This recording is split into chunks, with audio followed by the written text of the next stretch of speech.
既存のシステムがですね、かなり老朽化してたということと、新しい事業セグメントに対応するためのニーズがありましたので、そういった要望に応えられるものということでタゲティックを選定いたしました。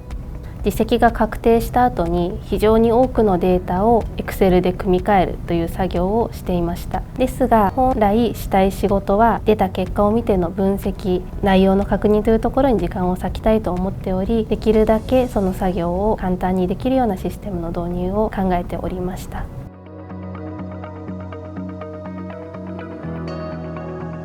弊社では組織の改変ですとか、あるいはその事業区分の変更というものが毎年のように発生しておりましたので、そういったところの組み替えがやりやすいシステムっていうのを探しておりました。タゲティックですとそれが実現できるということで、システムとして使わせていただきたいなということを話しておりました。我々の事業、非常に多くのデータを取り扱いますので、そういった多くのデータを取り扱えるということでタゲティックを選んでます。もう一つは新たな事業に対応するための多段階配布ができるといったところがメリットということでタゲティックを選びました。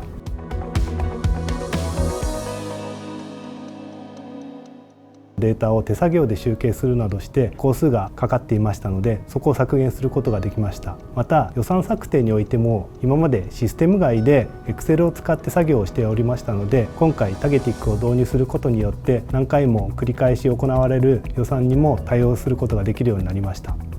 シンプルに作業時間が削減できました。把握できるような部署だけでも月に10時間程度、年間だと120時間程度の削減につながって、即日実績を確認する PL を参照できるというところが実現できたかなと思っております。全体の業務の 88% ぐらいを削減できたかなと考えております。もともと考えておりました分析ですとか前年との比較、予算との比較についてより一段細かいメッシュかつ深いところまで踏み込んで調べることができるようになりましたので、報告の質を上げることができたかなと考えております。